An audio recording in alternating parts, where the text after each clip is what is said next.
Hi friends, I'm Tarni, physiotherapist from Salem. நம்ம இப்போ back pain serious பார்த்துட்டு இருக்கோம். ஆல்ரெடி நம்ம பேக் பெயின் சீரியஸ்ல அக்யூட் பேக் பெயின் வந்தா என்ன பண்ணணும், முதுகு வலி டக்குன்னு குறைய என்ன பண்ணணும் அப்படிங்கிற வீடியோ ஆல்ரெடி போட்டாச்சு. இன்னைக்கு நம்ம முதுகு வளைந்து நடக்கிறாங்க இல்லையா, அது எதனால அந்த மாதிரி நடக்கிறாங்க, அந்த மாதிரி நடந்தா என்னென்ன பாதிப்புகள் வரும், அதை எப்படி சரி பண்றது அப்படிங்கறத நம்ம இந்த வீடியோல பார்க்க போறோம். முதுகெலும்பு வளைந்து நடக்கிறதுக்கான காரணங்கள் என்ன அப்படிங்கறத நம்ம ஃபர்ஸ்ட் பார்த்துடலாம்.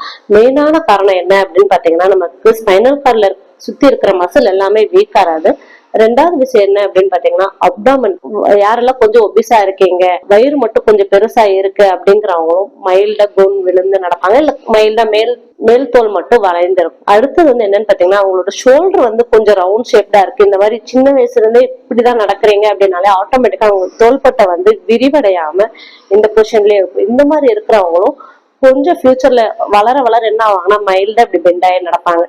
இதெல்லாம் தான் மெயின் ரீசன். இது எல்லாத்தையும் விட இப்போ ஒரு 50 வயசு 60 வயசுக்கு மேல அவங்க வளைந்து நடக்கிறாங்க அப்படின்னா, மெயினான ரீசன் என்ன அப்படின்னு பாத்தீங்கன்னா, விட்டமின் பற்றாக்குறை.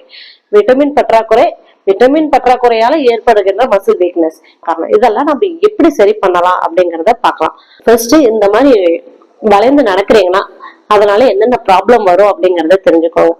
ஒரு 50-60 வயசுக்கு மேல நீங்க இந்த மாதிரி பெண்டாயி நடக்கிறீங்க அப்படின்னா பேலன்ஸ் மிஸ் ஆகி விழுந்துருவீங்க. ஏன்னா சென்டர் ஆஃப் கிராவிட்டி உங்களுக்கு முன்னாடி இருக்கப்ப அதை நீங்க கேட்ச் பண்ணி நடக்கிறீங்க அப்படின்னா பேலன்ஸ் மிஸ் ஆகி தடுமாறி விழுந்துருவீங்க.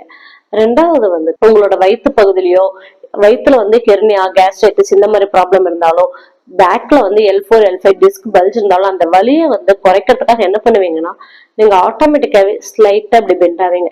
அந்த மாதிரி பெண்ட் ஆறப்ப அந்த வலி குறையும். ஆனா மேல் தோல் பட்டையில இருக்க மசில் எல்லாமே ரொம்ப வீக்கன் ஆக ஆரம்பிச்சு. அடுத்த மெயினான விஷயம் ஸ்லீப்பிங் டிஸ்டர்பன்ஸ். ப்ராப்பரா தூங்கல, எனக்கு எனி ஒன் கண்டிஷன்ல ஸ்லீப்பிங் டிஸ்டர்பன்ஸா இருக்கு, ஸ்ட்ரெஸ்ஸா இருக்கீங்க அப்படின்னாலுமே நீங்க கொஞ்சம் கொஞ்சமா போன் விழ ஆரம்பிச்சிருவீங்க, வளைந்து நடக்க ஆரம்பிச்சிருவீங்க. இதெல்லாம் எந்த மாதிரி எக்ஸசைஸ் பண்ணி நம்ம தடுக்கலாம் அப்படிங்கறத பார்க்கலாம். ஃபர்ஸ்ட் எக்ஸசைஸ் என்ன அப்படின்னு பாத்தீங்கன்னா, உங்களோட 2 காலையும் இந்த மாதிரி மடிச்சுக்கோங்க. வச்சுட்டு கை 2 பக்கவாட்டுல வச்சுக்கோங்க. வச்சதுக்கு அப்புறமா உங்களோட தலையும் மேல் முதுகையும் தூக்கி 5 வரைக்கும் வச்சிருந்துட்டு ரிலாக்ஸ் பண்ணணும்.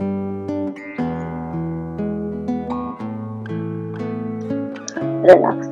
இந்த மாதிரி 5 வரைக்கும் வைக்க முடியல அப்படிங்கிறவங்க என்ன பண்ணலாம்னா, தூக்கி கீழே இறக்கிடுங்க. செகண்ட் எக்ஸசைஸ் கிட்டத்தட்ட இதே போஸ்ட்ல தான் இருக்க போறீங்க. என்ன பண்ணணும்னா, உங்களோட வயிற்று பகுதியும் இடுப்பு பகுதியும் நல்லா உள்ள தள்ளிட்டு மேல தூக்கணும். தூக்கி 1 2 3 4 5 அப்புறம் ரிலாக்ஸ். தேர்ட் எக்ஸசைஸ் இதே போஸ்ட் தான். உங்களோட வயிற்று பகுதியும் இடுப்பு பகுதியும் நல்லா உள்ள தள்ளி கீழே இருக்க பெட்டையோ இல்ல தரையோ நல்லா பிரஸ் பண்ணுங்க. பிரஸ் பண்ணி 1 2 3 4 5 அப்புறம் ரிலாக்ஸ். ஃபோர்த் எக்ஸசைஸ் இந்த போஸ்ல நின்னுக்கோங்க.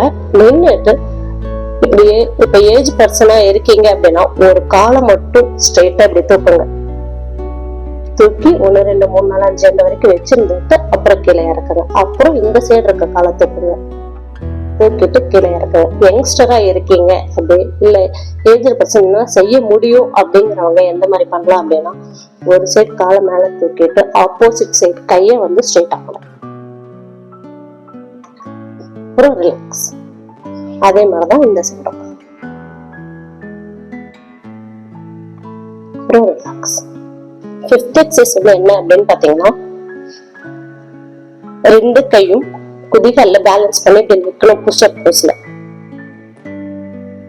முடியல அப்படின்றவங்க காலை கீழே வச்சுட்டு உங்களோட மேல் முதுகை மட்டும் நல்லா தூக்கி இப்படி நிறுத்தணும். ரிலாக்ஸ். செவன்த் எக்ஸசைஸ் என்ன அப்படின்னு பாத்தீங்கன்னா, 2 கையும் உங்க தோள்பட்டைக்கு நேரா செவுத்து பிடிச்சு வச்சுக்கிறீங்க. வச்சுட்டு முன்னாடி போயிட்டு பின்னாடி வரீங்க. இந்த மாதிரி பண்றப்ப உங்களோட 2 ஷோல்டருக்கும் பெண்ட் ஆகாம, ஷோல்டர் ஸ்லக்கிஷா இருக்கு அப்படிங்கிறவங்க எல்லாம் இந்த எக்ஸசைஸ் பண்ண உங்க தோள்பட்டை நல்லா விரிவடைய ஆரம்பிச்சு கையும் ஸ்ட்ரென்தன் ஆயிடும், மேல் முதுகும் நல்லா ஸ்ட்ரென்தன் ஆக ஆரம்பிச்சிடும்.